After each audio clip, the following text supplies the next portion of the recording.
Une conférence qui pourrait paraître par moments abstrait. Parce que parler d'histoire coloniale sans s'appuyer sur ce qu'on a autour de nous, c'est-à-dire des images, un imaginaire, une propagande, pour certaines époques, ça serait un peu abstrait. Donc à la fin de la conférence, je proposerai quelque chose qui est pas inédit, mais un peu différent. C'est de plonger avec moi, pour ceux qui le souhaitent et qui ne seront pas usés de l'heure de conférence, dans cette exposition pour regarder derrière les images, leur signifiant et en quoi elles sont encore présentes dans le passé. Alors, conférence étonnante ou simple, qui pose d'abord une question: pourquoi la France est-elle incapable d'avoir un musée de la colonisation? Alors bien sûr, je ne rêve pas et je ne pense pas que les musées sauvent les nations, permettent à régler nos problèmes de société, d'intégration, de se sentir mieux ou moins bien français. Je pense simplement que les musées sont de parfaits reflets, souvent, des blocages dans nos sociétés face à des phénomènes historiques. Alors, surtout un musée, à quoi ça sert, d'une certaine manière? Ça sert à faire de l'histoire, tranquillement, sereinement, à pouvoir faire rentrer des pans de l'histoire pour pouvoir les faire partager au plus grand nombre. Et quand je dis au plus grand nombre, c'est certes ceux qui vivent sur un territoire en France, mais aussi ceux qui sont les visiteurs de ce pays, les touristes. Et comme vous le savez, notre économie touristique est d'abord fondée dans ce pays sur la culture, et donc sur ses musées. Donc parler de musée, c'est de parler de beaucoup de choses. C'est de parler dont la France, c'est de parler de la manière dont la France se regarde, la manière dont la France se regarde face au monde, la manière dont la France aussi parle à ceux qui sont français ou ceux qui ont du mal à être français, d'une certaine manière.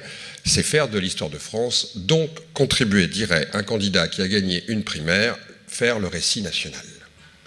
Donc ce n'est pas un sujet secondaire que de parler des musées. Mais pourquoi en fait est-ce impossible de concevoir et de parler de cette histoire alors qu'elle est vieille de presque 5 siècles? Je rappelle qu'elle remonte à un certain 24 juillet 1534, vous voyez que ce n'est pas hier, quand sur les rives du Saint-Laurent au Canada, un enfant de Saint-Malo, de Bretagne, Jacques Cartier, plante une croix et revendique cette terre pour le roi de France. À ce moment-là commence notre histoire impériale. C'est donc déjà un long récit, près de 5 siècles. Et donc c'est autour de ce musée impossible et cette histoire longue et ancienne que je vais essayer de traverser les dernières années pour expliquer pourquoi nous, pauvres Français, nous ne pouvons pas ouvrir la porte d'un musée dans ce pays pour découvrir cette histoire. Encore moins emmener nos enfants, voire nos petits-enfants raconter cette histoire, et que les enseignants ne peuvent pas non plus emmener des élèves pour raconter cette histoire. C'est assez symbolique, et pour partir d'un élément symbolique et très concret, je vais revenir à quelques années en arrière, à 2013. En 2013, j'avais eu, avec quelques amis, la curieuse idée de proposer une tribune sur cette question dans un grand journal et un grand quotidien français à François Hollande, président de la République, puisqu'il se rendait à Marseille pour inaugurer le MUSEM.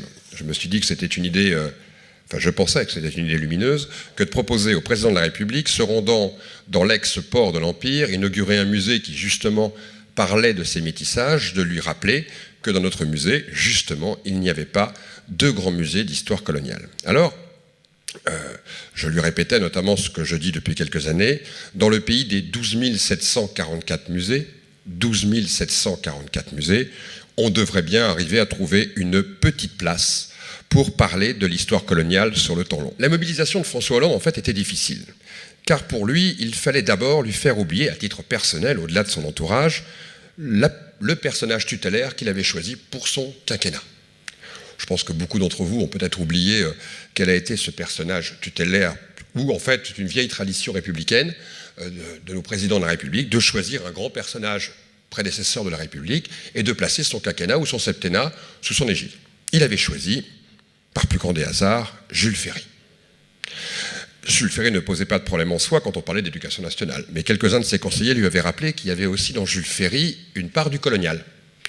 Ce en quoi le président l'avait entendu, pas au point de ne pas prendre Jules Ferry, mais au point de commencer son discours en précisant à tous qu'il ne parlait pas du Jules Ferry des colonies et des races supérieures sur les races inférieures, mais du Jules Ferry de l'éducation nationale. On aurait dû se douter que ça commençait mal. Et qu'on aurait du mal à dépasser ce problème de la double personnalité de Jules Ferry. Et je resterai au débat sur la double personnalité de Jules Ferry. Le paradoxe de ce gouvernement qui va suivre, enfin des gouvernements qui vont suivre, et de François Hollande, c'est que justement, sa posture personnelle, son regard qu'il avait sur l'histoire coloniale, était en fait inscrite dans une longue tradition socialiste, celle que François Mitterrand avait largement portée avant lui, pendant 2 septennats. Et une tradition qui était claire, je rappelle que François Mitterrand a certainement été le plus grand ministre des colonies de la 4e République.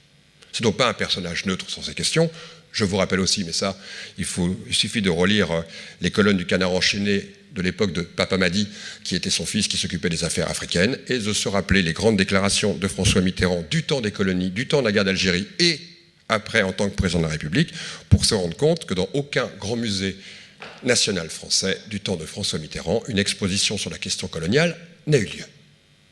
Guy Mollet, pour s'en rappeler. Et puis, de tout cela, certes, il y avait ce passé, puis il y avait un présent proche, une pression, on va y revenir, depuis une trentaine d'années, des nostalgiques du passé colonial. Et puis, il y avait, quand François Hollande est arrivé au pouvoir, ces années sur le débat sur l'identité nationale. Et puis, il y avait le problème avec l'islam en France. Toujours un problème avec l'islam en France. Et puis, il y avait bien sûr la question de l'intégration. Et vous le constaterez en permanence dans l'histoire française, le lien entre immigration et colonisation, notamment quand ces immigrations viennent des ex-pays coloniaux, eh bien ça fait question, ça fait blocage, et donc entre ce passé, ce lourd héritage, ce choix personnel et ce contexte, vous en doutez, ma petite tribune, enfin notre petite tribune de 2013, si elle a été lue, n'a en tout cas pas été entendue. Il a pu rentrer tranquillement de Marseille après avoir inauguré le MUSEM, et rien ne s'est passé, la boîte était refermée. Donc, petit rappel sur ces années qui ont précédé, qu'on a un peu oubliées, et qui ont été les années Sarkozy, du débat sur l'identité nationale, du débat sur les brûlures des mémoires, du débat sur la repentance. Je vous rappelle le grand discours de Nicolas Sarkozy qui ouvre sa campagne de 2007, à Toulon, où il parle de la repentance, de la civilisation, de la lumière que nous avons emmenée au peuple, de ceux qui critiquent le grand passé colonial de la France. Certes, c'est un discours à Toulon. Ce n'est pas un hasard, c'est de là que partaient les bateaux vers l'Algérie et vers les colonies, mais c'est surtout aussi à Toulon où il s'adressait à un certain public, à une certaine nostalgie, à un certain nombre de rapatriés pour tenir ce discours, certes pour prendre des voix au Front National, ce qu'il réussira à faire, mais aussi pour marquer clairement un passage d'une droite jusqu'alors gaulliste et qui ne partageait pas les thèses des rapatriés, vers une droite française classique qui commençait à digérer les discours de l'extrême droite nostalgique de l'Algérie française. Et ce très très long et très fastidieux discours de Toulon qui vaut largement le discours de Dakar. En revenant sur un temps un tout petit peu plus long,